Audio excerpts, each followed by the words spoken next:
You're in the middle of a conversation and you can just feel the emotions exploding to the surface as if you were a small volcano.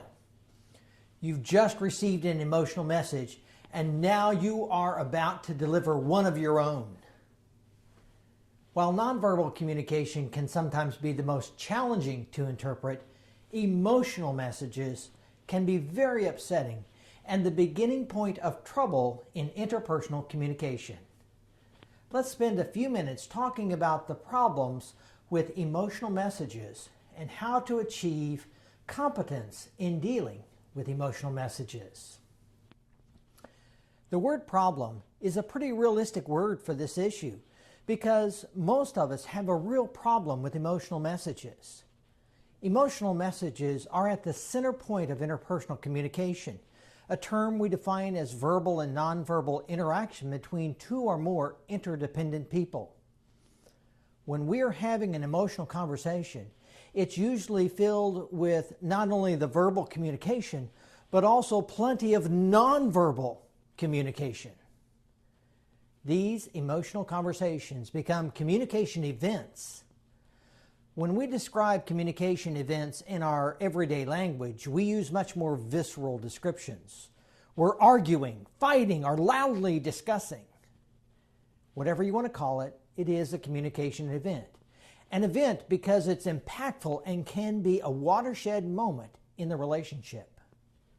Someone pictured interpersonal relationships like a person riding a bicycle up a hill. If you're not pedaling, you're going backwards.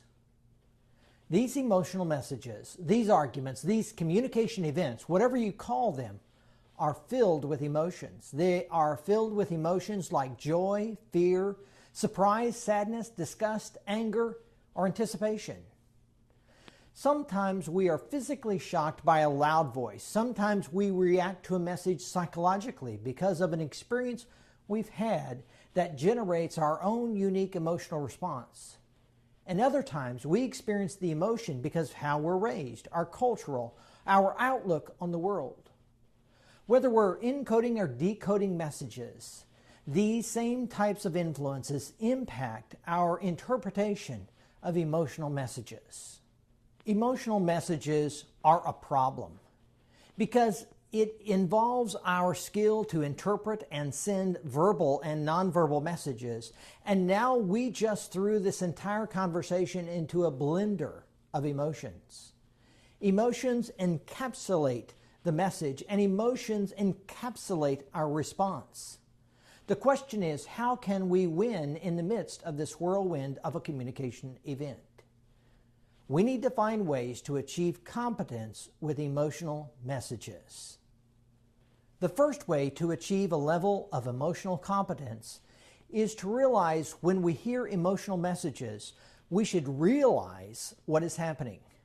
Work at identifying the real emotion. Is this a primary emotion like joy, sadness, anger, fear, surprise, or disgust?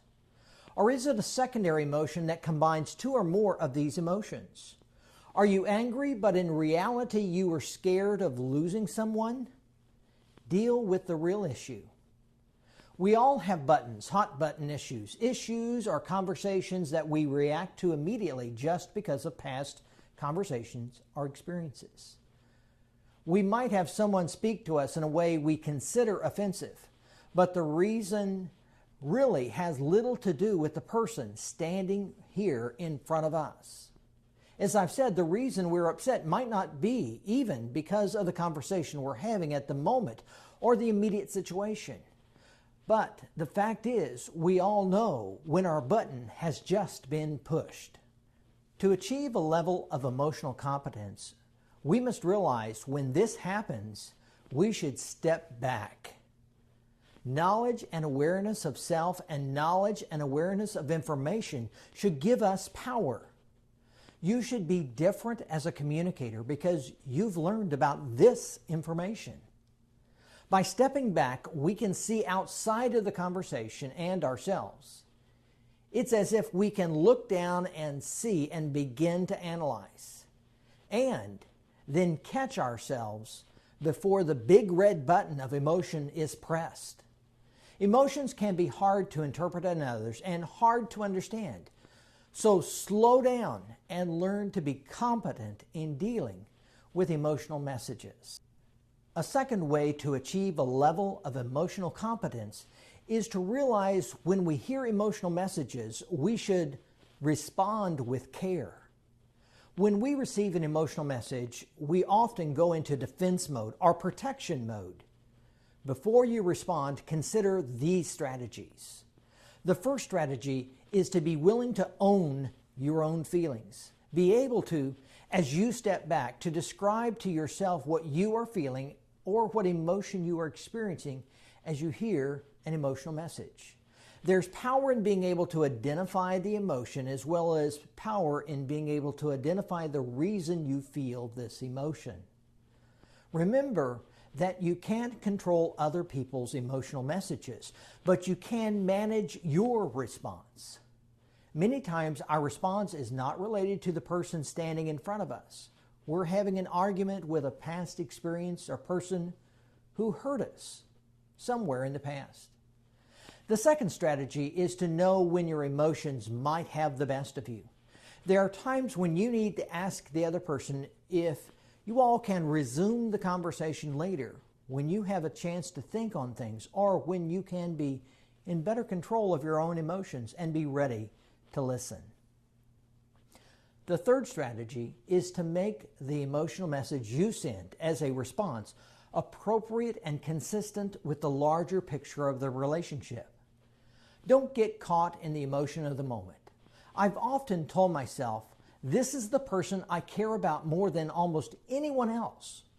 So I should be responding to this person in the most caring way, not the most emotional way. Have you ever found yourself exploding like a small volcano in the midst of an interpersonal communication event or argument? Maybe the other person sent the first emotional message, or maybe you just responded emotionally. Either way, as a student of communication, you should strive to know the problems with emotional messages and how to achieve competence with emotional messages. Realize what is happening and respond with care. See you in the next video.